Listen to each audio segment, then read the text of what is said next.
சொல்றீங்களா? அது 10 நாள் அந்த மாதிரி இல்லை, ஒரு வாரம் ஒரு தனிமையில் இருந்து ப்ராக்டிஸ் பண்ணணும். இலகுவான முறையில் ப்ராக்டிஸ் பண்ணணும். இது யாரும் குடும்பத்தில் ஒவ்வொரு உறுப்பினரும் பண்ணணும். நீங்கன்னா ஒரு 3 நாளைக்கு எடுத்துங்க, எந்த டிஸ்டர்பன்ஸ் இல்லாமல். இந்த வேலை எதனா தாலுகா ஆஃபீஸ் வேலைங்களா இல்லை போஸ்ட் ஆஃபீஸ் வேலைங்களா எல்லா வேலையும் முடிச்சிருங்க. இல்லை அது கூட முடியல, 3 நாள் ஒரு பயிற்சி சொல்லுங்க. 2 பேரும் ஹாலில் உட்காந்துங்க. நீங்கள் இந்த 3 நாள் அமைதியான முறையில் புருவ மத்தியில் அந்த கவனத்தை செலுத்தி, புருவ மத்தி தற்காலிகமான ஒரு இடம் தான். அதை வந்து சுவாமி திரும்ப சொல்லுவார், நீ காலமுள்ள புருவ மத்தியில் இருந்தாலும் வேஸ்ட். நம்முடைய இடமே உறைவு இடம் நிராதார நிலையம் தான். அந்த நிராதார நிலையம் வந்து சுட்டி காட்டலாம் முடியாது. ஆனால் இந்த உடம்பு கூட தான் இருக்குது, தலைப்பகுதியில் தான். அங்கே தான் நம்ம இருக்கிறோம். சீக்ரெட் என்னன்னா, நம்ம இறைவனோடு அத்துவிதமாக தான் இருக்கோம். நாம் இருக்கிற இடமும் அந்த ஒரு உணர்வு மயமான ஒரு ஆகாச வெளி தான். நம்முடைய பாடி அன்றது இந்த மாமிஸ்தாலையும் எலும்பாலையும் ரத்தத்தாலையும் ஆனது கிடையாது. நம்முடைய உண்மையான உருவம் வடிவம் அது வந்து உணர்வு மயமான ஆகாசம். அந்த உணர்வு தான் அருள், தயவு, அது அருள் இல்லை அன்பு. அதுதான் வந்து மெய்ப்பொருள். இந்த மெய்ப்பொருள் தான் இருக்குது, வேற எதுவுமே இல்லை. அது நாம விளங்குது. இதுதான் நம்ம வந்து ஃபஸ்ட்டு அதை அனுபவபூர்வமா ரியலைஸ் பண்ண ஆரம்பிச்சோம்னா, முதல்ல வந்து இறைவன் வந்து டச் பண்ணி காமிப்பார். நீங்க 1 வாரம் முயற்சி எடுங்க, கண்டிப்பா வந்து எதுங்கய்யா அதான் உணர்ந்த நம்ம இருக்கிறேன் அந்த ஒரு வார்த்தையில ஒட்டுமொத்தம். அது என்ன அப்படின்னா என்ன, அது கேளுங்க. இருக்கிறேன்னா அது எப்படி விளங்குது? அது வந்து அதை ஒண்ணுமே சொல்ல முடியாது, அதை பத்தி எதுவும் சொல்ல முடியாது. வெறும் அதுக்கு அதுவே சாட்சி. அது ஆகாயத்துக்கும் அதிசுக்குமான நிலையில் இருக்கிறது தான் அந்த இருக்கிறேன்ற அந்த உணர்வு. அது சுவாமி வந்து ஒரு பாடல்ல சொல்வாரு, முன்னிடுபவரை மூக்கு முனை நின்று நோக்குதல் வேண்டும். புரியுதுங்களா? சரவணந்த சுவாமி சொல்வார், முன்னிடுபவரை மூக்கு நுனி நின்று நோக்குதல் வேண்டும்.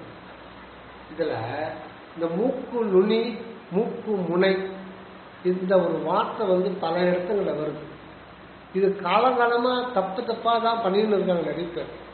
மூக்கு நுனின்னா சில பேர் இதை சொல்லுவாங்க, சில பேர் இதை சொல்லுவாங்க. இதுக்கு ஆர்கியூமெண்ட்லாம் வேறு நடக்கும்.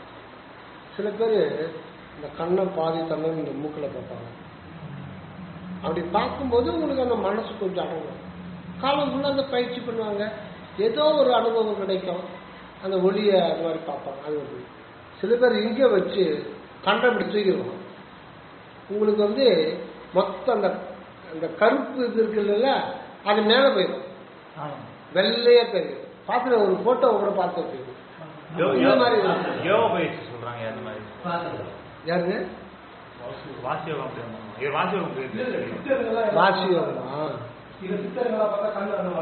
ஆமா ஆமா ஆமா, அந்த மாதிரி ஒரு பயிற்சி சொல்லி கொடுக்குறாங்க.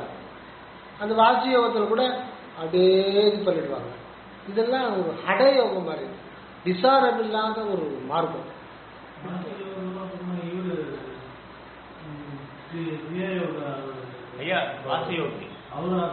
வாசி யோகம்லாம் பண்ணக்கூடாதுங்க. வாசி யோகம்லாம் கோடி பங்கு தாழ்ந்த நிலையில இருக்குது.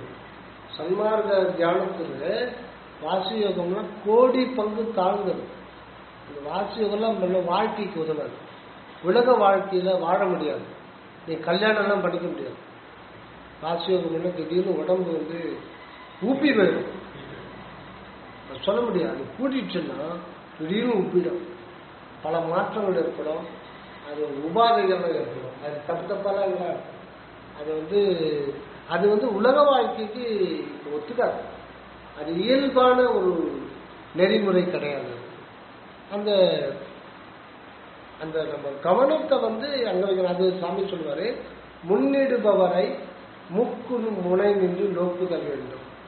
அது என்னன்னா, நம்ம யாரை பார்த்தாலும் இங்க மூக்கு நுனி நின்று எப்படி நம்ம நோக்கிறது? மூக்கு முனி நின்று நோக்கணும்னா இதுதான் தெரியும், எதிரில் இருக்கிற ஆள் எப்படி தெரியும்? சண்டை வரும், நீ என்னடா என்ன பக்கம் மூக்கு பாக்குற? அது எப்படி, அதுக்கு என்ன அர்த்தம்னா, ஏன் இந்த மூக்கு இப்போ மூக்கையன்றாங்க பேர் வைக்கணும். மூக்கையன், கண்ணையன், இந்த கண்ணையன் மூக்கையன்றதெல்லாம் பேர். இப்போ பொதுவாக இந்த பாடி இருக்கு இல்லைங்களா, இந்த பாடி நடந்து போச்சோன்னா இதுல நிறைய உறுப்பு இருக்கு. அவுட்டர் உறுப்பு, நான் உள்ளுறுப்பு சொல்லலாம், இதையே நுரையீரல் சொல்ல, வெளி உறுப்பு. இது நடந்து போகுதுன்னா எது முதல்ல போகும்? இதுதான், இதுதான் முந்தி இருக்கு, இதுதான் முதல்ல இவங்களுக்கு மூவ் ஆகும் ஃபர்ஸ்ட். இன்னொன்று சொல்லுவாங்க, ஏன்னா எல்லாம் ஓடியாங்கிற எல்லா விஷயத்துல மூக்க நுழைக்கிறேன், மனது தான் இது பண்றான், ஏன் மூக்க நுழைக்கிறேன்னு சொல்றாங்க. இதுல ஒரு சீக்ரெட் இருக்கு. இதெல்லாம் அந்த காலத்திலேயே ஞானிகள் உள்ள புகுந்து இந்த வார்த்தைகளை உலாவ விட்டுறாங்க. ஆனா நம்ம அதை பத்தி திங்க் பண்றதே இல்லை. முன்னிடுபவரை மூக்கு நுனி நின்று நோக்குதல் வேண்டும்னா, அந்த மூக்கு நுனின்னா மூக்குனாலே அது எல்லாத்தையும் முந்திக்கிற ஒரு இது. அது எதுன்னா அருள் உணர்வு. அருள் உணர்வு நிலையில நிலை பெற்று வேண்டும். அந்த அருள் உணர்வு நிலையிலிருந்து தான் யாரை பார்த்தாலும் என்ன ஆகும்னா, அவங்க நாமாவே தான் விளங்கும், நாமாவே தான் விளங்கும். அதைத்தான் சொல்றாரு வள்ளல் பெருமான். வள்ளல் பெருமான் கிட்ட ஒரு சிவபக்தர், வள்ளல் பெருமான் கிட்ட அவர் பெரிய ஞானின்றது எல்லாருக்குமே தெரியும். அக்காலத்திலேயே மிகப்பெரிய ஒரு ஞானி, ஒரு ஒரு அவதார புருஷன் தெரியும். அவரு சரி நம்ம சாமி கிட்ட போய் ஏதாவது ஒரு தீட்சை வாங்கிட்டு, சொல்லு ஸ்பரிச தீட்சையோ இல்லை மந்திர உபாசன தீட்சையோ வாங்கிட்டோம்னா இந்த ஆத்மா கடை தேரும். அவருக்கு என்ன ஒரு மந்திரம் சொல்லிட்டாருன்னா அது ஜபிச்சுட்டு இருக்கலாம் அப்படின்னு அவருக்கு ஒரு ஆசை. அது நியாயமானது தான். ஆனால் சன்மார்க்கத்துக்கு ஏற்றதில்லை. இதெல்லாம் மாறி போகுது. இதனுடைய லட்சியமே சாகா நிலை தான். சன்மார்க்க போதிக்கு டெப்த் எஜுகேஷன் தான். அப்படி இருக்கும்போது அவர் சாமி எதனா ஒரு சாதனை சொல்லுங்க. சாமி உடனே சொல்லிட்டார். பிச்சுன்னு சொல்ற பழக்கம் சாமிக்கு பிச். அந்த காலத்தில் நிறைய பேர் சொல்லுவாங்க பிச் அப்படின்னா பிச். பிச்சுன்னா பைத்தியகாரான்னு அர்த்தம். பைத்தியகாரன் சொல்றாங்க, பைத்தியகாரா அது ஒரு பெரிய கெட்ட வார்த்தை, அடப்பட பைத்தியகாரான்னு சொல்லுவாங்க. பிச் அப்படின்னு சொல்லுவாங்க. பிச் அதெல்லாம் ஒன்று வேணாம் காணும். ஒரு சாதனம் சொல்ல கேட்டு அதை கடைபிடித்தால், சில காலம் கடைபிடித்தால் ஒரு சிறு ஒளி உண்டாகும். சிறு ஒளி உண்டாகும். அந்த ஒளியை கண்டு இருமாந்து இருக்க நேரும். நீங்க எதனா ஒரு சொன்னா, ஒரு கடவுள் கூட ஒரு தேவி முத்துமாரியம்மன் நினைச்சுக்கிட்டு நீங்க அவங்க ஒரு உபாசனம் இது பண்ணா அது காட்சி கொடுக்கும். காட்சி கொடுக்கும். அது நிறைய பேர் அனுபவம். அது ஆனா ஒரு செகண்ட் 2 செகண்ட் தான் நிற்கும்.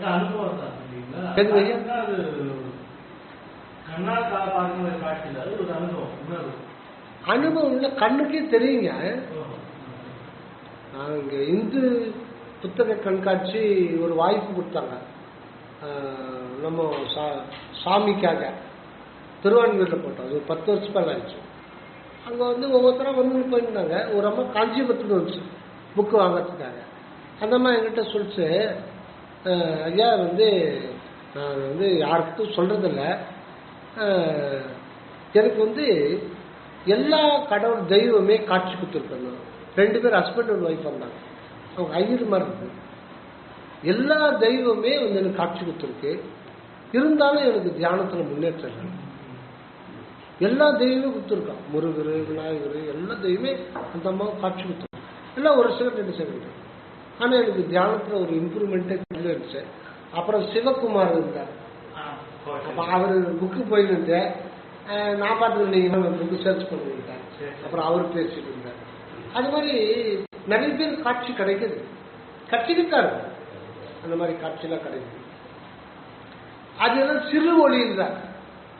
ஏன்னா முருகரே காட்சி கொடுத்தாலும் அது பூரண அம்சம் கொண்டது கிடையாது, பூரண அற்புதஞ்சோதி கிடையாது. அதனுடைய ஒரு சிறு கூறு ஒரு ஒளி வடிவத்தில் தோன்றி உடனே மறைஞ்சிடும். அது எதுன்னா நமக்குள்ள இருக்கிற ஒளி தான் வரும், வெளியில இங்கிருந்தோ வராது. நமக்குள்ள இருக்கிற ஒளி வெளியில ஒரு தோற்றம் காட்டிட்டு நீங்க அதை நினைச்சுட்டே இது பண்றீங்க. அது காட்சி கொடுத்து 1 செகண்ட் 2 செகண்ட் தான், உடனே மறைஞ்சிடும். நீங்க அதை மன்னிக்கணும். எப்படிங்க? நீங்க அதை மன்னிக்கணும். ஆமா, ஒரு விஷயம் சொல்லுவோம். அப்ப நீங்க வீட்டுல அம்மாக்கு தர்ஷனம் கிடைச்சிருந்தீங்களா? இன்னும் அதே மாதிரி அனுபவம்னா வீட்டுல உங்க ஒய்ஃபுக்கு அவளுக்கு ஒரு 2 நிமிஷம் 3 நிமிஷம் காட்சி கொடுத்துருக்கு. இதே மாதிரிதான் உங்களுக்கு அவங்க ஒரு எதனா ஒரு விஷயம் குறிச்சு இது மாதிரி ஆகிப்போச்சு சாமின்னு சஞ்சலப்பட்டிருப்பாங்க. நமக்கு தெரியாது, சஞ்சலப்பட்டிருப்பாங்க. அதுக்கு அது ஒரு ஆறுதல் மாதிரி சொல்லிட்டு போயிடுவாங்க. அது வாழ்க்கையில் இது ஒரு இம்ப்ரூவ்மெண்ட் தான். ஸ்பிரிச்சுவல் லைன்ல ஒரு இம்ப்ரூவ்மெண்ட் போயிட்டு தான் இருக்கும். அது ஸ்லோ, டெட் ஸ்லோ. அதுக்கு பல பிறவி தேவைப்படும். நீ இந்த பிறவி ஃபுல்லாவே யூட்டிலைஸ் பண்ணிக்கோ, அடைய வேண்டிய. என்ன எத்தனையோ கோடி பிறவி தாண்டி வந்துட்டேன், இனியும் பெண்டிங்ல வைக்காத பைல.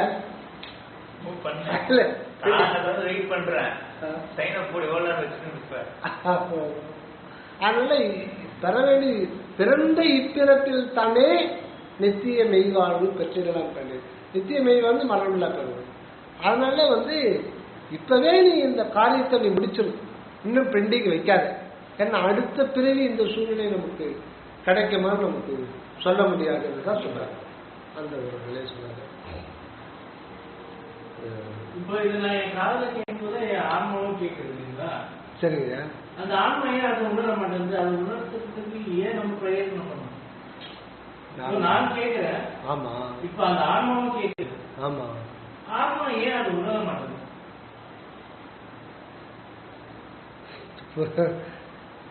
ஆன்மா அதை உணர மாட்டேங்குது, தன்னை உணர மாட்டேங்குது. இதே கேள்வி நீங்க 1 மாசம் முன்னாடி கேட்டீங்க. அது காரணம் என்னன்னா அது இறைவன் மறைச்சு வைக்கிறாங்க. இப்போ காலங்காலமா ராமாயணம் மகாபாரதம் தெருக்கூத்து நடக்கும். அப்புறம் நாடகம் வந்துச்சு. தெருக்கூத்துன்னு உங்களுக்கு மேடையே போட மாட்டாங்க, மண்ணோட மண்ணா இருக்கும். நாடகம்ன்றது அதே கொஞ்சம் மேடை போட்டு இது பண்ணுவோம். இதுதான் வித்தியாசம், பெரிய வித்தியாசம் இல்லை. ஆனா இது எத்தனையோ நூற்றாண்டுகளா நடந்துட்டு வருது. இப்ப தர்மர் வர்றாரு இல்ல ராமாயணத்துல ராமர் முதல்ல பஃபன் தான் திருப்பி காட்டு போயிருக்கணும். அப்புறம் மெயின் கட்டத்துல ராமர் வர்றான்னு வச்சுங்க.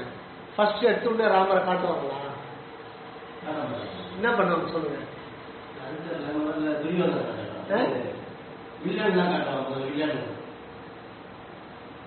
ராமர் வந்துட்டாரு, மேடைக்கு வந்துட்டாரு.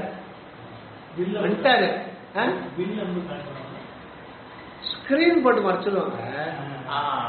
இந்த பக்கம் துணி பிடிப்பாங்க. இது பார்த்தே இதெல்லாம் நோட் பண்ணலையா? தெருக்கூத்துல பாருங்க, ஃபர்ஸ்ட் துணி பிடிச்சிருவாங்க. ராமர் நிற்பாரு, ஒரு பாதம் மட்டும் கொஞ்சம் தெரியும், அந்த மேல இருக்கிற மகுடம் கொஞ்சம் தெரியும், வேற எதுவுமே தெரியாது. கம்ப்ளீட்டா மறைச்சிருவாங்க. பின்னாடி மிருதங்கம் இதெல்லாம் வச்சு அவங்க பாட்டு பாடுவாங்க. இப்ப பீமன் இருந்தாங்கன்னா பீமசேன பீமசேன மவராச மவராச மரத்தேப்பு டிங்கிறானே அந்த மாதிரி அவர் வரும்போது அவருடைய பெருமையெல்லாம் சொல்லிட்டு ஒரு 10 நிமிஷம் அதுக்கப்புறம் ஸ்கிரீன் எடுக்கணும். இது ஏன் சார்? ஒண்ணு வேணா, ரஜினி புது படம் வருது, ஃபர்ஸ்ட் ஷூவை தான் காட்டுவோம். பாத்துருக்கீங்களா? அப்புறம் காலை காட்டுவோம், காரு இறங்குது. அப்புறம் கொஞ்சம் கொஞ்சமா கடைசியில் தான் மூஞ்சி காட்டுவோம்.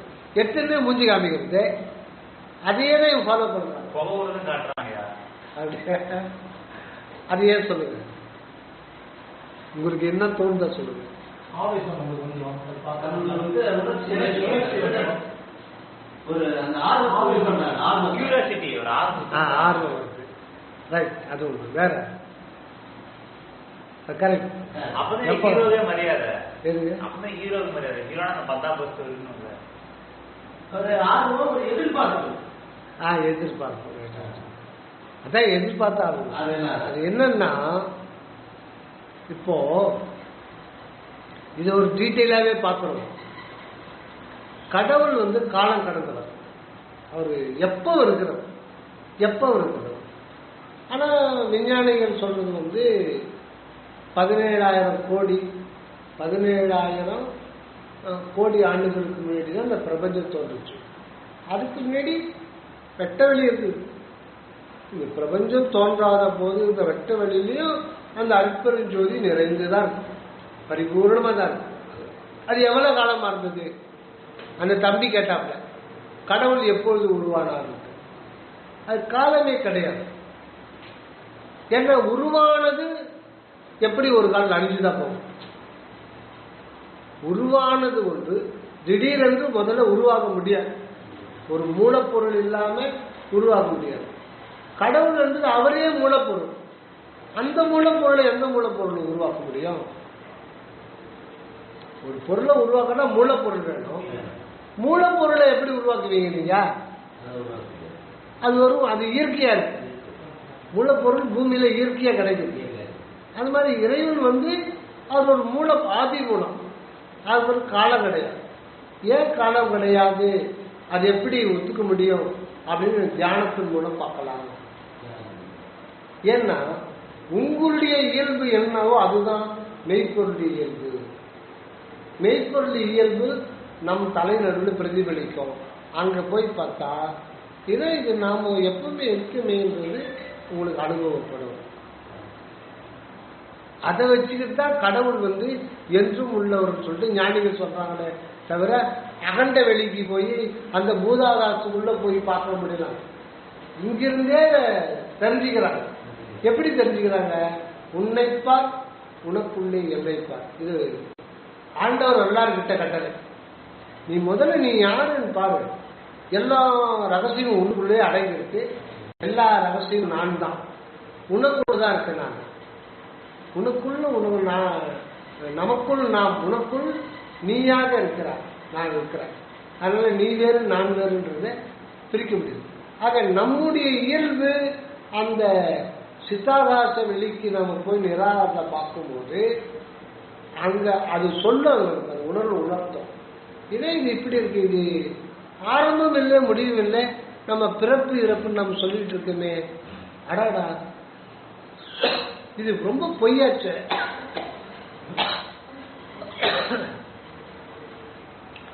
அப்படின்னு நாம உணர முடியும், உணரணும். யார் வேணாலும் உணர முடியும். ஆனா விடாமுயற்சி. அந்த சிதாகாச நிலைக்கு போனா அப்பதான் ஒரு பெரும் வியப்பு ஏற்படும். இதுக்கு வந்து ஆரம்பம் இல்லை முடிவும் இல்லை. அந்த வியப்பு தோன்றி அடக்கத்துக்குள்ள அது இயல்பு தான் வந்துடும். அது இயல்பு என்று உள்ளது ஒரு இயல்பு.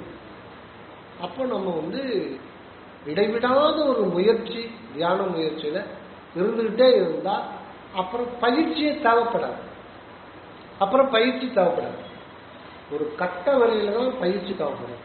அதுக்கு மேல் பயிற்சி தேவைப்படாது. நீங்க நீட் எக்ஸாம் பண்ணாதான் பாஸ் பண்ணாதான் எம்பிபிஎஸ் போக முடியும்.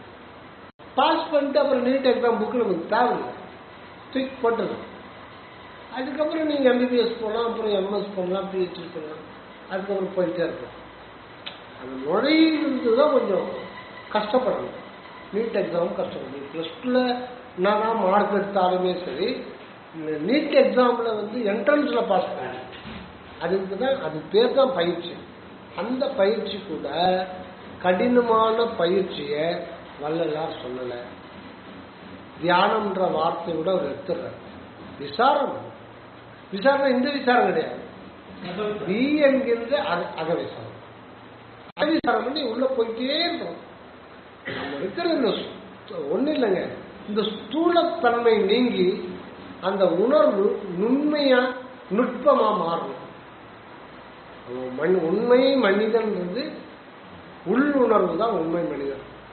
அந்த உள் உணர்வு இருக்கு பாருங்க, அந்த உள் உணர்வுல பல பகுதிகளை கொண்டது அந்த உள் உணர்வு. அந்த உணர்வுன்னு நம்ம சொல்றோம், அது ஒரு ஆகாயம் தான். ஆனால் அந்த பல பகுதிகள் இருக்கு. அந்த உணர்வு தலைக்கு நடுவுல தொடங்கி அது ஜீவனா வரும்போது இது உடல் முற்று அந்த உணர்வு ஒரு வடிவத்துக்கு வந்துட்டான். ஒரு வடிவத்தில் இருக்கு. வடிவம் வேற, உருவம் வேற. உருவம்ன்றது கண்ணால பார்க்க முடியும், உருவத்தை கண்ணால பார்க்க முடியும், ஐடென்டிஃபை பண்ண முடியும். உங்க உருவத்தை அவர் ஐடென்டிஃபை பண்ணலாம், அவர் ஐடென்டிஃபை பண்ணலாம், யார் வேணாலும் ஐடென்டிஃபை பண்ணலாம். ஐடென்டிஃபை பண்றதுக்காக தான் உருவம். இன்னாரு இன்னாரு தினேஷ் குமார் ஐயா, வெங்கடேஷ் ஐயா, அதுக்காக தான் இது ஒரு ஐடென்டிஃபிகேஷன். ஆனா வடிவத்தை பார்க்க முடியாது, இன்னொருத்தரும் உணர முடியாது, உங்களுக்கு மட்டும்தான் சாட்சியா இருக்கும். அதுக்கு பேர் தான் வடிவம். இந்த மனசுல பதிய வச்சுங்க, அது தியானத்துல இது அனுபவம் ஆகும். ஆக நாம இப்ப வடிவத்தில் இருக்கோம், உருவத்துல இல்லை. உருவத்தில் இருக்கிறது நாம் அது பழக்கத்தின் மேல் ஒரு பழக்கப்பட்டு போன தவறான பழக்கம். கண்ணாடியை பார்த்து இப்போ ஒரு குறிப்பிட்ட ஒரு உருவம் இருக்கு. இப்ப எனக்கு ஒரு உங்களுக்கு மாறுபட்ட ஃபேஸ் கட் வேற, உங்களுக்கு வேற. இப்போ உங்களுடைய உருவம் உங்களுக்கு இப்ப அனுபவப்படுதா? உங்களுடைய மூக்கு இந்த வடிவத்தில் இருக்கு, கண்ணு இந்த வடிவத்தில் இருக்கு, இந்த முகத்தோற்றம் இந்த வடிவத்தில் இருக்கு. உங்களுக்கு அனுபவப்பட, உங்களுக்கு அனுபவப்பட. நீங்க கண்ணாடியை பார்த்துதான் நீங்க தெரிஞ்சுப்பீங்க. கண்ணாடியை பார்த்தாதான் உங்களுடைய உருவம் உங்களுக்கு அனுபவமானது தவிர, நீங்க 48 நாளைக்கு கண்ணாடியே பார்க்கலன்னா உங்க உருவம் எப்படி உங்களுக்கு மறந்தே போயிடும். உண்மையில மறந்தே போயிடும். 48 நாள் நீங்க கண்ணாடியே பார்க்காம இருக்கிறீங்கன்னா நீங்க எந்த உருவத்தில் இருக்கிறீங்கன்னு சொல்லிட்டு தெரியாது. இப்ப எறும்பு போயிட்டு இருக்கு, பூரா போயிட்டு இருக்கு. இது ரெண்டுத்துக்கு அது என்ன உருவத்தில் இருக்கிறோம் அது தெரியுமா? ஆனா அது வடிவம், அதுக்கு உணர்வு. ஆனா அது அண்டர்ஸ்டாண்ட் பண்ணிக்கிற இது கிடையாது. அது ஒரு குறிப்பிட்ட வடிவத்தில் இருக்கு, அது தெரியும். ஆனா அது தெரியாது. அது அந்த உணர்வே வடிவமா இருக்கும். உணர்வும் இருக்கும், அந்த உணர்வுக்கு வடிவமும் இருக்கும். அதுக்கு ரொம்ப எல்லாமே ஒண்ணுதாங்க. இதுல பல பகுதிகள் இருக்கு. அதெல்லாம் நம்ம தெரிஞ்சு வச்சுக்கிறது தியானத்துக்கு ஒரு பூஸ்டர் மாதிரி இருக்கும். இதெல்லாம் தெரிஞ்சு வச்சுக்கணும். ஆக இந்த உணர்வுக்கு ஒரு வடிவம் இருக்கும், அந்த வடிவத்தில் நாம் இருக்கிறோம். ஆனா அந்த வடிவம் கூட உணரக்கூடிய வடிவம் தவிர பார்க்கக்கூடியது கிடையாது. அது உணர்வு மயமானது. அடுத்தது அதுல ஆற்றல். ஆற்றல் ஆற்றல்னா நம்ம பயிற்சி முகாம்ல ஒரு விடுகதை ஒன்று போட்டது ஞாபகம் இருக்குங்களா?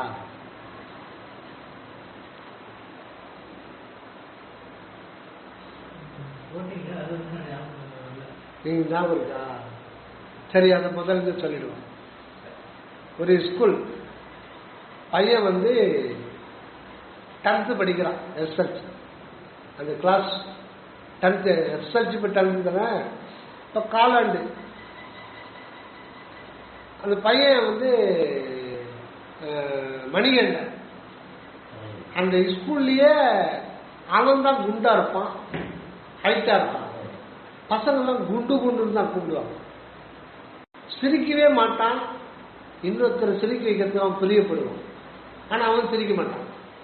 இன்னொருத்தர் சிரிச்சா அவனுக்கு சந்தோஷம், உள்ளுக்குள்ளே சந்தோஷப்படுவான். எதான ஒரு ஜோக் அடிச்சுட்டு இருப்பான். சுமாரா படிப்பான், அவள்தான் ஃபெயில் ஆக மாட்டான், பாஸ் பண்ணிடுவான். அப்படி இருந்தது. ஒரு நாள் கிளாஸ் டீச்சரு அட்வன்ஸ் எடுக்கிறார். அப்படியே எடுத்துகிட்டே வர்றாரு. எல்லாரும் உள்ளே நையா சுட்டு வர்றாங்க.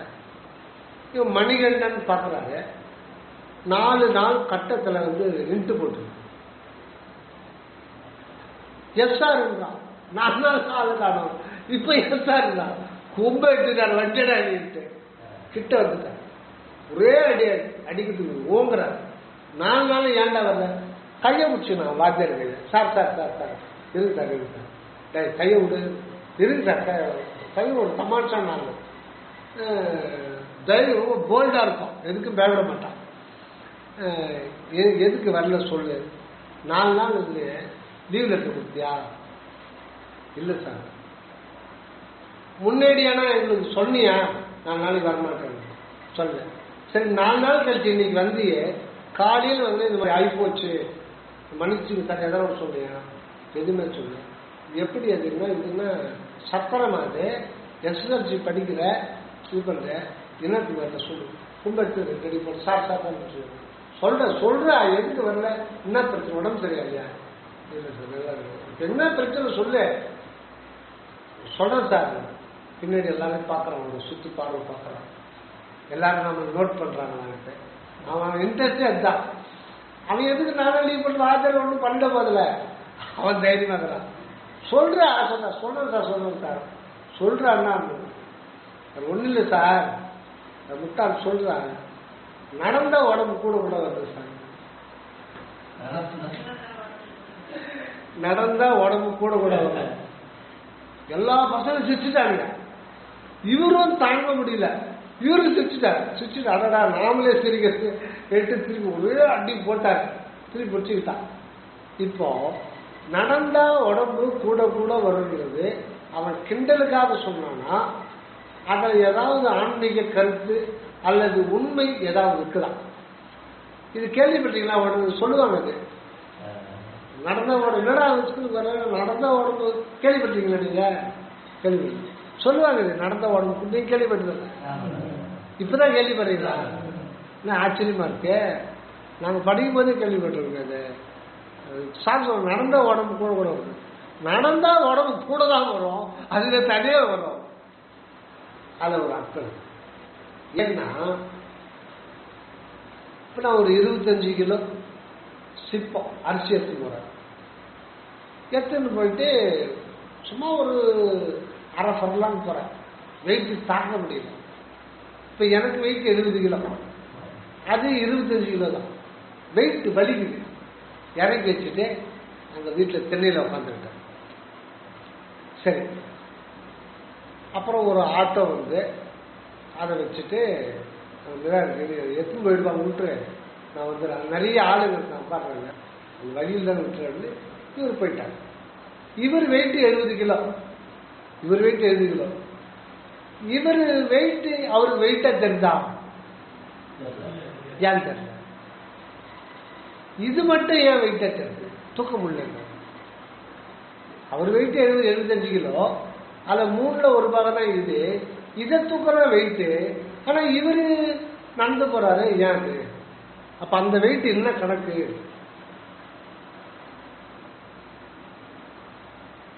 கேள்வி புரியுதுங்களா? உங்க வெயிட் எவ்வளவு? 60. நீங்க ஒரு 2-3 கிலோமீட்டர் தாராளமா வாக்கிங் போவீங்களா? கூட ஒரு 50 கிலோ அரிசி மூட்டை எடுத்து போவீங்களா? 50 மூட்டையில 10 கிலோ எடுத்து போனாலே அது ஒரு இன்கன்வீனியன்ஸா இருக்கும். ஒரு 5 கிலோ பையில எடுத்து போனா ஒரு இன்கன்வீனியன்ஸா இருக்கும். அதை வச்சுட்டு கையில போனா அது ஒரு ஜாலியா இருக்கும். ஆனா 5 கிலோ 10 கிலோவே நமக்கு இன்கன்வீனியன்ஸா இருக்கு. ஆனா இந்த உடல் வெயிட், அதுவும் வெயிட், இது வெயிட் தானே. ஒரு பிசிக்கல் பாடி, இது உலகத்துல ஒரு பொருள். இது பூமிக்கு சுமை தானே, பூமிக்கு சுமை தானே. ரைட். லாரியில ஏத்துறோம், அது ஏத்தனாலும் நமக்கும் டிக்கெட் போடுறோம். அரிசி ஏத்துங்க, அதுக்கு டிக்கெட் போடுறோம். அவனுக்கு மனுஷன் கணக்கு கிடையாது, வெயிட் தான் கணக்கு இல்லைங்களா? அதான் டிக்கெட் போடுறான். வெயிட் தனியா டிக்கெட் போட்டுருவான், ஒரு டிக்கெட் போட்டுருவான். மினிமம்னு ஒரு கணக்கு இருக்குது. 5 பெருசா இருந்தாலும் அதுக்கு அரை டிக்கெட் போட்டுருவான். அப்ப இந்த சுமை, இந்த சுமைய 75 கிலோ சுமைய நீங்க இடத்த மூவ் பண்ணிட்டு போறீங்க, வாக்கிங் போறீங்கன்னா அது மூவ் ஆகிட்டு இருக்கு. இது ஏன் உங்களுக்கு வெயிட்டா தெரியல? ஏன் உங்களுக்கு சுமையா கொஞ்சமாவது தெரியுதா? கொஞ்சம் கூட தெரியல. ரொம்ப தொலைவு நடந்தா ஒரு டயர்ட்னஸ் இருக்கும். டயர்டா இருக்கும்போது வெயிட்டெல்லாம் இருக்காது, ஒரு டயர்டா இருக்கு. அது ஏன் சுமை நமக்கு தெரிய மாட்டேங்குது? அது நாம சுமக்குது. நாம சுமக்குது தெரியலையா? நாம சுமக்கல. அப்ப எது சுமக்கு? அதான் எது சுமக்குது? நம்மளுக்கு உயிர் தான் சுமக்குது. அந்த வடிவம். வடிவம் தான். இப்ப பேசிட்டு இருந்தோம்ல வடிவம். அந்த உணர்வுக்கு ஒரு வடிவம் இருக்கு, அந்த உணர்வுக்கு ஒரு ஆற்றல் இருக்கு. அந்த ஆற்றல் அது சுமக்கும். அந்த ஆற்றல் தான் இந்த உடம்பு சுமக்கும். அந்த ஆற்றலுக்கு உள்ளிருந்தும் உணர்வுக்கு ஆற்றல் உள்ளிருந்தும் கிடைக்கும், வெளியிலிருந்து சாப்பாட்டு மூலம் கிடைக்கும். எப்போ மரணமில்லா பெருவாழ் அடையிற வரையில உங்களுக்கு சத்து பொருள் உங்களுக்கு கொடுத்துக்கிட்டே இருக்கும். அதுக்கப்புறம் தேவை கிடையாது. அந்த ஆற்றல் உள்ளுந்தே வரும். அந்த ஒரு இது அதனால்தான் இது அகப்புறம் பேர். உயிர் உணர்வு ஜீவன்றது அகப்புறம். அகப்புறம் அதான் இந்த உணர்வு அப்படின்னு நம்ம சொல்லிட்டு அது ஜீவன்ல இருந்து தான் அது எல்லாத்தையுமே உணரக்கூடியது. அதுக்கு உயிர் இருக்கு, உணர்வு இருக்கு, வடிவம் இருக்கு, ஆற்றல் இருக்கு. இதுதான் நமக்கு சூக்குவதே. இப்போ உண்மையில உடம்பு நான் சொல்றது அது உண்மையில திங்க் பண்ணி பார்த்தீங்கன்னா உண்மையில நாம் உடல் நான்ன்றதுல இல்லை. அதுதான் சொல்லணும். ஐயா புரியுதுங்களா?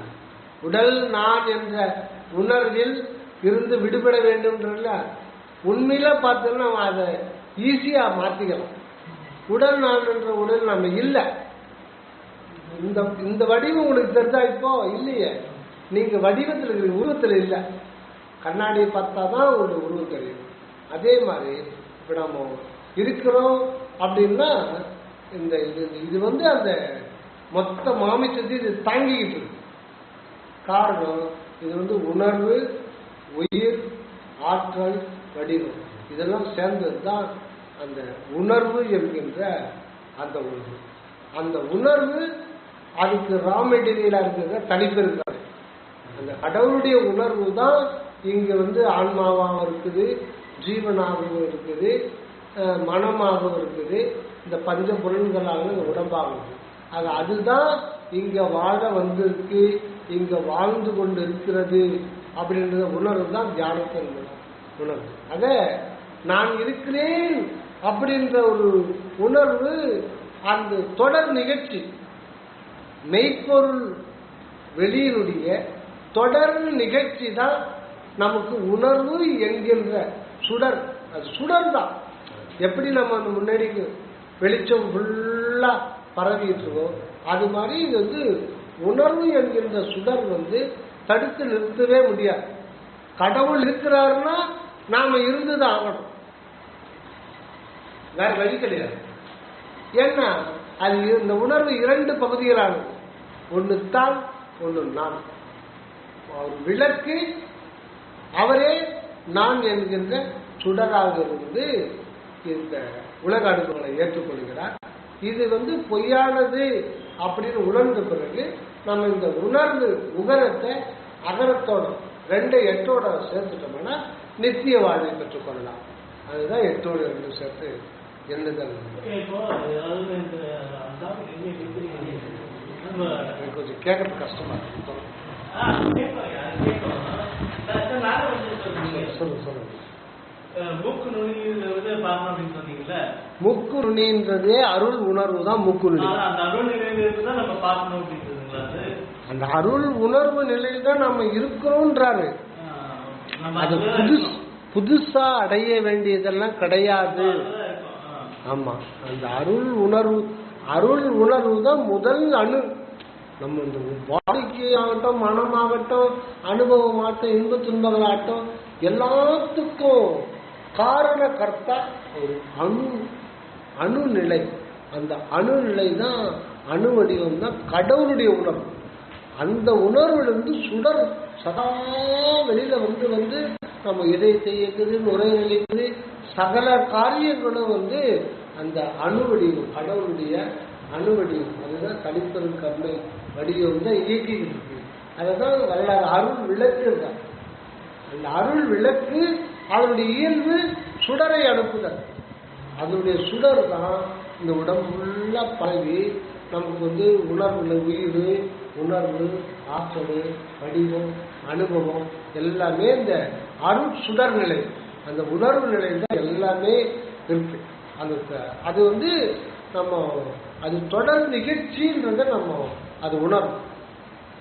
அந்த இருத்தல் அப்படின்றது வந்து அதுதான் இந்த மூக்கு நுனி, அதுதான் கடவுள் அருள் உணர்வுன்றது தான் அந்த நுனி இருக்குது.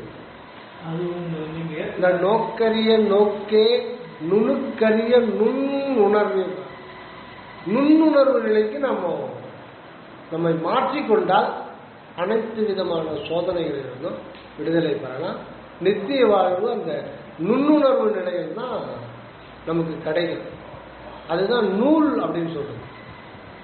நூல் அந்த அகநிலை வந்து நூல் போல் இருக்குது. நம்முடைய அகநிலை வந்து ஊசி நுனின்னு சொல்றோம்ல, அந்த மூக்கு நுனி ஊசி நுனி அந்த எல்லாமே ஒரு பொருள் தான். நுண்ணிய ஒரு உணர்வு நிலை தான் நமக்கு மூல நிலையா இருக்கு. அதிலிருந்து தான் இவ்வளோ பெரிய உடம்பு கொண்டு நம்ம வாழ்ந்துட்டு இருக்கோம்.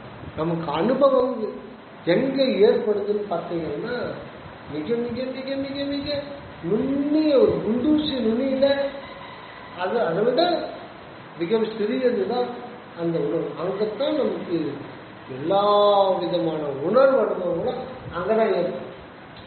கப்பல் கவுந்துருதுன்னு வச்சுக்கோங்க, குடும்பத்துல ஒரு பெரிய இடி வந்துடுது, தாங்க முடியாத சோதனை வரும். அவங்க இந்த கவலையை சொல்ல முடியுமா? அப்படியே இந்த குடும்பமே கவலையில போயிடும். இந்த கவலை என்கின்ற அனுபவம் எங்கே ஏற்படுது? எங்கே ஏற்படுறது கவலை அனுபவம்? நுண்ணுணர்வு நிலையில் தான் ஏற்படுது. நுண்ணுணர்வு நிலையில் தான் ஏற்படுது எல்லாமே. அந்த ஒரு அங்க ஏன் ஏற்படுதுன்னா, எந்த அளவுக்கு அந்த இருப்பு பிரகாசிக்குதோ அந்த அனுபவம் போய் அனுபவத்தினுடைய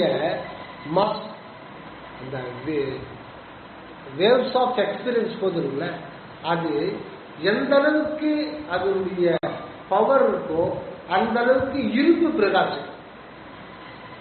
நம்முடைய இருப்பு நிலை, அதாவது கடவுளுடைய இருப்பு நிலை, அது அப்பதான் பயன்பாட்டுக்கு வரும்.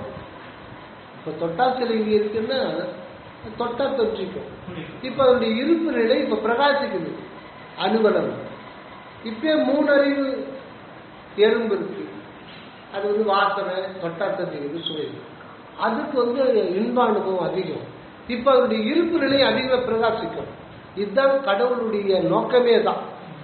அப்பதான் கடவுள் தன்னுடைய இருப்பை தானே அனுபவித்தார். அப்பதான் இன்பம். தன்னுடைய இருப்பையும் தன்னுடைய தன்மையும் அனுபவிக்கிற நிலையம் தான் நாம.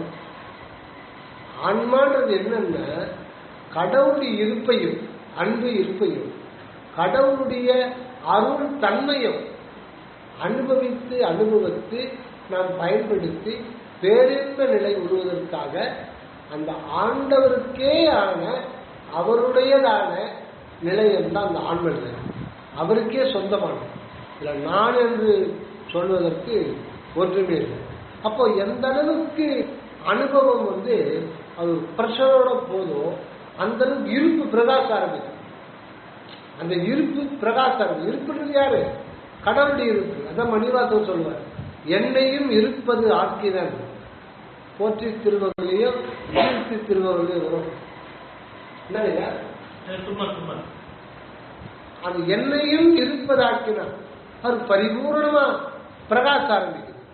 அப்ப எந்த அளவுக்கு அனுபவங்கள் போதோ அந்த அளவுக்கு வந்து அதனுடைய இருப்பு பிரகாசம். ஓரறிவு மட்டும் உள்ள போச்சோன்னா அந்த அளவுக்கு மட்டும்தான் அந்த செடியினுடைய இருப்பு வந்து லேசா அது தெரியும். ஓரளவுக்கு அதனுடைய இருப்பு அணுவளவு தான் அதுக்கு தெரியும். ஆனா எறும்புக்கு அப்படி கிடையாது. அதுக்கு வந்து அந்த உணர்வு இருக்கிறேன்ற உணர்வும் இன்பமா இருக்கிறேன்றதும் அதுக்கு நல்லாவே தெரியும். அப்படியே பாம்பு பறவைகள் அதிகமாகும், ஆடு மாடு கோழிகள் அதிகமாகும். என்ன 5 அறிவு. மனிதனுடைய இருப்பு 6 அதிகமா பிரகாசிக்கும். இப்ப வல்லாருடைய இருப்பு அது அகண்டமா பிரகாசிக்கும். ஏன்னா அதுல போற அனுபவம் அடைவது அருள் தனித்தன்மை பேர் இறக்கும். இது ஒரு சின்ன உதாரணம். ஏன்னா இதை வந்து நாம படிக்கிறதுக்கும் அதை அனுபவ ரீதியாக பெற்றுக்கொள்வதற்கும் இறைவனே ஒரு புற சூழலை எடுத்து கொடுப்பாரு சாமி சொல்லியிருக்கார். அப்ப சொல்லியிருக்கிறாருன்னா அது நம்ம வாழ்க்கையில வரணும் இல்லையா? அந்த மாதிரி ஒரு அனுபவத்தை சொல்றேன். இந்த விஷயம் குறித்து ஒரு அனுபவத்தை சொல்றேன். வீடு கட்டி 5 வருஷத்துக்கு மேல ஆயிடுச்சு. ஒரு 6 மாதம் கழிச்சு எங்கேயோ அந்த ரெகுலேட்டர் ஷார்ட் ஆயிடுச்சு, ஹீட் ஆகி எடுத்து போச்சு ஃபேன். சரின்னு சொல்லிட்டு எலக்ட்ரிஷியன் கூப்பிட்டு புது வாங்கினங்க அப்படின்னு சொல்லிட்டு வாங்கிட்டான். வாங்கி ரொம்ப நேரம் பார்த்துருந்தான்.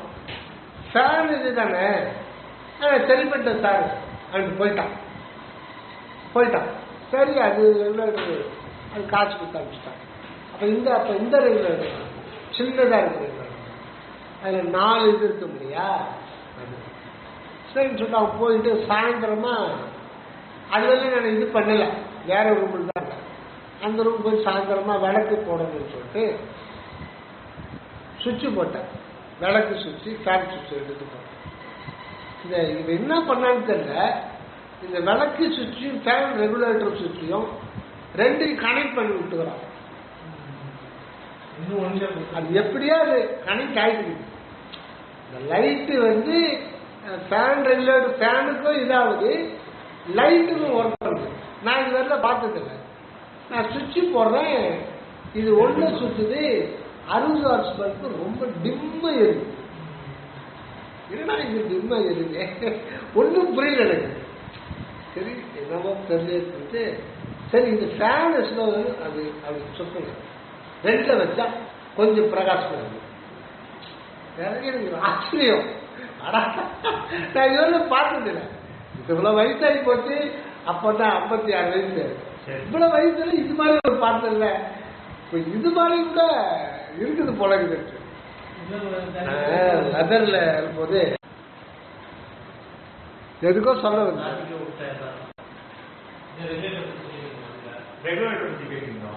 ரெகுலேட்டர் அப்போ அவன் பண்ண தப்பு இது பண்ணதுக்கு எனக்கு வந்து அதுல ஒரு அனுபவம் வந்து இதுதான் அது டேலி ஆச்சு. அதாவது அந்த ஒயர் வழியில நீங்க என்ன கரண்ட் வந்தாலும் ரெகுலேட்டர் கண்ட்ரோல் பண்ணுது. நீங்க ஒண்ணு வச்சீங்கன்னா அவ்வளவுதான் போகும், அதுக்கேற்ற மாதிரி சுத்தம், அதுக்கேற்ற மாதிரி லைட் பிரகாசம், அந்த ஒளி வந்து அதுக்கேற்ற மாதிரி தான் பிரகாசம். அதுதான் ரெகுலேட்டர் கண்ட்ரோல் பண்ணுது. 2ல வச்சீங்கன்னா இன்னும் அதிக பிரகாசம். 3, 4 வச்சா அது ஆக்சுவலா 60 தான், அது 80 வாட்ஸ் பண்ணுற மாதிரி ஒரே வெளிச்சமா இருக்குது. பட்டன் ஆஃப் பண்ணிட்டு ஏன்னா ஃபியூஸ் போயிருக்கும்.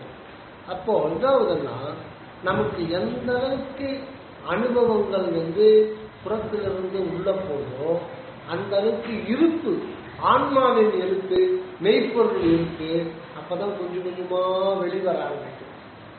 அதுக்காக தான் இவ்வளவு ஏற்பாடுகள். நம்ம லட்டு சாப்பிட்றோம்னா அந்த இன்பம் உள்ள போகும்போது நம்முடைய நிலை என்னன்னா நான் இன்பமாக இருக்கிறேன். சினிமா பார்க்குறீங்க, அற்புதமான படம், அங்க என்ன அனுபவம்னா அதெல்லாம் ஒண்ணு இல்லை. அப்போ உங்களுடைய மனம் வந்து ஒரு சந்தோஷமா இருக்கும். அந்த மனதினால நீங்க உங்க அந்த இடத்துல ஹாப்பியா இருக்கீங்க, அவ்வளவுதான். ஒரு ஹாப்பியா இருக்கீங்க, அறிவுருவ நிலை தான். ஆனா வள்ளலாருக்கு வந்து அந்த கருணையினால அந்த அருள் என்று வரும்போது அது வந்து பல கோடி கோடி கோடி கோடியா அது இதா. அதனால்தான் ஆன்மா வந்து 1 கோடி சூரிய பிரகாசம் தான், நமக்கு நட்சத்திர பிரகாசம். பொறியுடன் வரையும் நட்சத்திர பிரகாசம் தான். வரலாறுக்கு கோடி சூரிய பிரகாசம், நமக்கு நட்சத்திரம். புரியுதுங்களே? அப்போ இதுதான் வந்து இது எல்லாமே இந்த உணர்வுன்றது என்னன்னா இருப்பு நிலையில் இருக்கிற ஆண்டவர் தன்னைத்தானே சச்சிதானந்தத்தை அனுபவிப்பதற்காக உணர்வு நிலைக்கு வராரு. அந்த உணர்வு நிலை இருக்கிறதா நீங்க இந்த மெய்ப்பொருள் இப்போ உணர்வு நிலை இருக்கு. அதை நம்ம உணராம இருக்கோம், வேற ஒன்று இல்லை. உணர்ந்துட்டோம்னா நம்ம நித்தியம்ன்றதை நம்ம உணரணும். அதுதான் நம்ம வேலை, வேற. நான் கிளம்புறேன். என் அம்மா தனியா அவ்வளவுதான். இல்ல நான் கிளம்புறேன். சாப்பிட்டு போறாரு. இல்ல நீங்க சாப்பிட்டாங்க எல்லாரும். சாப்பாடு செஞ்சு வச்சிருக்கு கொஞ்சம் 10 நிமிஷம் இவ்வளவு நேரம் இருந்தது. 10 நிமிஷம் எல்லாரும் ஆக்சுவலா 6 பேர் சொன்னது செஞ்சு வச்சுட்டு இருப்பாங்க. அவன் வேஸ்ட் ஆயிடும், சாப்பாடு வேஸ்ட் ஆயிடும். அவங்க முடிக்க போகுது 10 நிமிஷம் முடிச்சிடலாம்.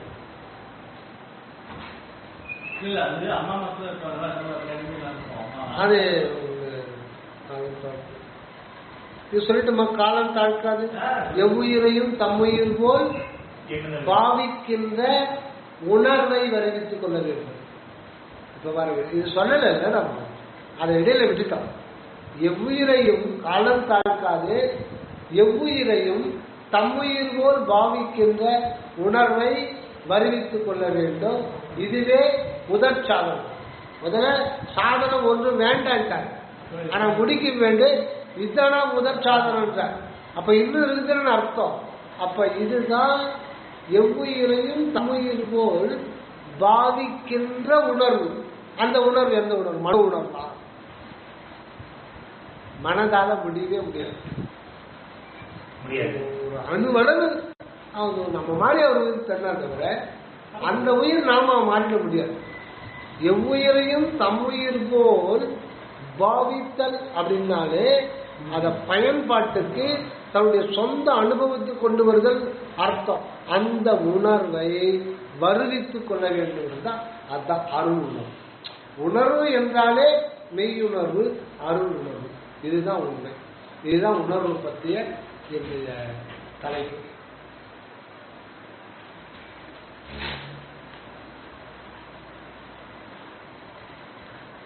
அது திருமந்திரத்தில் ஒரு இது. திருமந்திரத்தில் அற்புதமான பாடல். யான் பெற்ற இன்பம் பெருக இவ்வையகம் வான் பற்றி நின்ற மறைபொருள் சொல்லிடு. வான் பற்றின அந்த அகண்ட ஆவாயமுற்றும் நிறைந்த அதை பற்றி சொல்லணும்னா நாம அதை பற்றி அங்க ஒன்றும் சொல்ல வேண்டியதில்லை. அதை பற்றி சொல்லணும்னா இங்க வர்ற ஊன் பற்றி நின்ற உணர்வு. ஊன் பற்றி நின்ற உணர்வு இது வெளியில இருக்குது. இப்போ அவங்கள பார்க்கறேன், உங்க இதயத்தை பார்க்க முடியுமா? ஏன்? தப்பு. உள்ள இருக்கிறத எப்படி பார்க்க முடியாது? இப்ப சிசரிங் பண்ண பார்க்கலாம்ல. உள்ள இருக்குதுன்னா அது உள்ள எப்ப உள்ளதான் பார்க்க முடியும். சிசரிங் பண்ணா கூட பார்க்க முடியாது. சிசரிங் பண்ணா பார்க்க முடியுதுன்னா அது மூடி வச்சுக்கிறது அர்த்தம். ஒரு பையில எல்லாத்தையும் போடுறீங்க, போட்டு ஜிப்பு போட்டு விட்டா அது தெரியுமா? ஆனா அது உள்ளதுன்னு அர்த்தமா? ஆனா உள்ளதுன்னு சொல்றோம். உள்ளின்ற வார்த்தை நம்ம தவறா பயன்படுத்தும். இதயம் உள்ள இல்ல. இதயமாகட்டும், நுரையீரலாகட்டும், கிட்னி ஆகட்டும், எல்லாமே வெளியில தான் இருக்கு. இந்த பாடி மொத்தமே வெளியில இருக்கிறதா. ஆனா ஒன்ன மட்டிட்டு இருக்கு. இப்ப எல்லாத்தையும் ஒட்டு மொத்தமா தோல் மறைச்சிருக்கு. அதனால அது உள்ளது இருக்குன்னு அர்த்தம் இல்லை. உள்ள இருக்கிறது ஒன்னே ஒண்ணு. உள்ள இருக்கிறது ஒன்னால தான் இருக்க முடியும். அதுதான் மெய்ப்பொருள். உண்மையில உள்ள இருக்கிறது நீங்க தான். உள்ள இருக்கிறது நீங்க தான். உள்ள இருக்கிறது நான் தான். அதுதான் மெய்ப்பொருள். அதுதான் அதான் ஊன் பற்றி நின்ற. ஆனா இந்த ஊன் உடம்பு நமக்கு கிடைச்சாதான் அந்த உணர்வு விளங்கும். இல்லைன்னா விளங்காது. ஊன் பற்றி நின்ற உணர்வு சொல்லிட்டாங்களா? அந்த உணர்வு ஊன் பற்றின உணர்வு ஒரு மந்திரம் தான் பற்ற தலைப்படுகிறாங்க. அந்த உணர்வுக்குள்ள ஒரு மந்திரமா இருக்கார் கடவுள். அதுதான் ஓங்கார மந்திரம். அந்த மந்திரம் தான் அருள் உணர்வு. அதான் உணர்வுக்கு உணர்வு தரும் இறையடிகள் வருங்க. அந்த உணர்வுக்கு உணர்வா இருக்கிறது தான் ஊன் பற்றி நின்ற ஓங்காரம் என்கின்ற அருள் உணர்வு ஆகிய மந்திரம். அது ரெண்டு சேர்ந்து ஒரு உணர்வு தான். ஆக உண்மை மனிதன் நாம அழியாத ஒரு நிச்சயமான ஒரு உணர்வா இருக்கின்றோம் என்பதை தெளிவாக புரிந்து கொண்டால் இரவாமையை பெற்றுக்கொள்ளலாம். ஆனா அந்த நிலையிலேயே நிற்கிறோம். அந்த உள்ளுணர்வு நிலையிலேயே இருந்துகிட்டு நம்ம செயல்படுத்தோம்னா நமக்கு இரவாமை நிச்சயம். அது வந்து எப்பாவது வரட்டும். நம்ம இப்போதும் முயற்சி பண்ணணும். அது எந்த பிள்ளைகளுக்கு அதை பற்றி நம்ம கவலைப்பட வேண்டியதில்லை. ஆனால் முயற்சி அன்றாட வாழ்க்கையில், தினசரி வாழ்க்கையில் நாம் அந்த உள்ளுருக்கின்ற அந்த உணர்வு நிலையை நம்ம கெட்டியமாக பிடிச்சிக்கணும். அது சாமி சொல்றாரு ஒரு இடத்துல, சொன்ன சாமி, உணர்வு எனும் எண்ணெய் ஓவரை இருத்தி இருக்கு நினைக்கிறேன். சூப்பரான பாடல் தாங்க.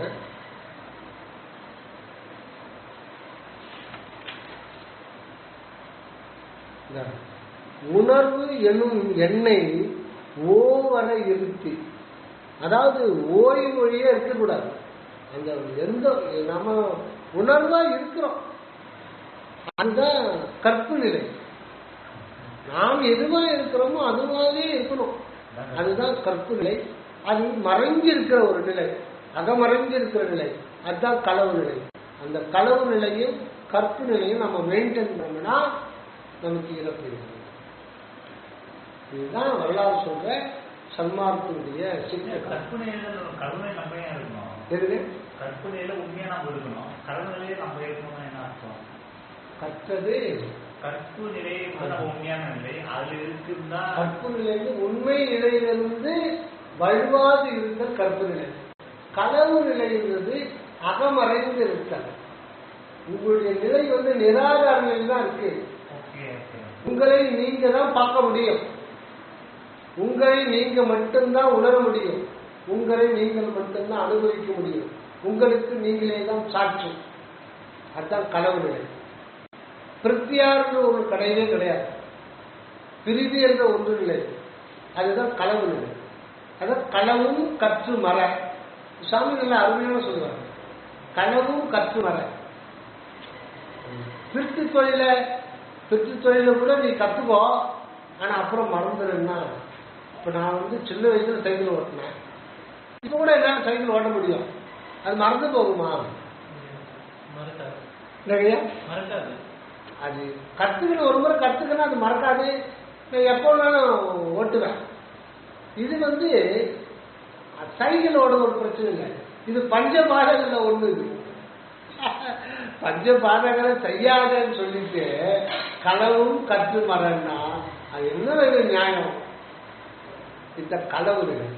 களவு நிலைங்கிறது இறைவன் எப்பவுமே அகநிலையில அருவ நிலையில மறைஞ்சிருக்கிற நிலை. அந்த நிலைக்கு நம்ம போனோம், அது நிராகார நிலை. அதுதான் நம்முடைய உண்மை நிலை. அதை கற்று அங்கதான் கமா வரணும். இந்த முன்னாடி பேசுறதுல இந்த தமிழ்ல கமா ஆச்சரியக்குறி இதெல்லாம் இல்லாததுனால்தான் நம்ம தப்பா அர்த்தம் புரிஞ்சுக்கிறோம். களவும் கற்று கமா மர. மர என்ன? இந்த புறநிலையாகிய தேகமே நான் என்ற இந்த நிலையை மறக்கணும். இது சரவண சாமி சொல்ற. மரம்னா தேக உணர்வை மறந்துடணும். அது உள்ளிலேயே இருக்கிற நம்மளோட இருப்பு மறைவாங்க நிலையில இருக்கு, அதை கற்று இதை மறக்கணும். தேக உணர்வை மறக்கணும். அங்கிருந்து பரோபகாரமா செஞ்சுக்கிட்டே இருக்கணும். அப்பதான் ஒரு பழமொழி இருக்கும், 4 வரும், ஆனால் முக்கியம் 2 இருக்குன்னா, காசியில் இறந்தால் முக்தி, திருவாரூரில் பிறந்தால் முக்தி, திருவருணையை நினைத்தால் முக்தி, சிதம்பரத்தை அண்ணாமலையை நினைத்தால் முக்தி, சிதம்பரத்தை தரிசித்தால் முக்தி. இதுல ரொம்ப எல்லாம் ஒன்னே தான். இதுல முக்கியமானது காசியில் இருந்தால் முக்தி, திருவாரூரில் பிறந்தால் முக்தி. காசுன்னா குற்றம் பேர், காசுன்னா ஒளின்னு அர்த்தம் இருக்கு, காசுன்னா குற்றம் இருக்கு. காசுன்னா குற்றமே வடிவான இந்த உடலிலிருந்து இந்த உணர்வை நீங்கி விடுதல், இதிலிருந்து எஸ்கேப் ஆகும். அதுக்கு பதில் இறத்தல். காசியல்னா தேக உணர்விலிருந்து நம்ம விடுபடுதல்னா காசியில் இறந்தால் முக்தி. இங்க இருந்தால் இங்க எப்படி இறக்க முடியும்னா, நீ ஊர் திரு ஆகிய இறைவன் ஆறுகின்ற ஊர் வந்து நிராகார நிலை. அடுத்த முறையில நீ பறக்கிறதுல ஒரே செகண்ட் நிகழ இது இது ஒரு நேரம், அது ஒரு நேரம் கிடையாது. ஒரே இந்த தேக உணர்வு நீங்களும் அருள் உணர்வுல பிறக்கும். அதுதான் உணர்வு. ஆக அந்த உண்மை உணர்வுனாலே அது மெய்ப்பொருள் சம்பந்தப்பட்டதே தவிர அசத்து சம்பந்தம். இது உணர்வு இருக்கா? இது அசத்து. உணர்வுன்னா சித்து. சத்து, சித்து, ஆனந்தம். சித்துன்றது தான் கடவுள் உணர்வு நிலை வரணும்.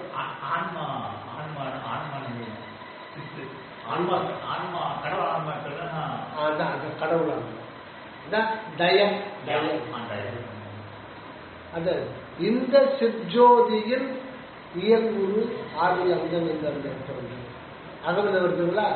சித்துனாலே உணர்வு அல்லது அறிவு, அருள் உணர்வு. அந்த சிற்ஜோதியின் இயல் தனிப்பெரு கருணை என்கின்ற உணர்வு.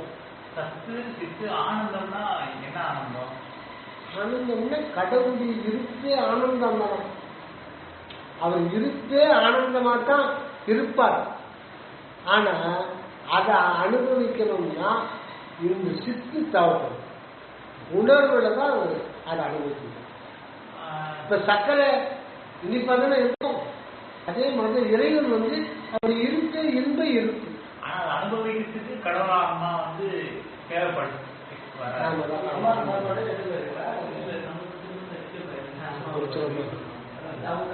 அருட்பெருஞ்சோதி அருட்பெருஞ்சோதி தனிப்பெரும் கருணை அருட்பெருஞ்சோதி. முடிக்கும் போது தான் வரீங்க. கடைசியா அம்மாவுக்கு சாப்பாடு கொடுக்கணுமா? அவருக்கு ஒரு பார்சல் கொடுத்துட்றேன் சாப்பாடு.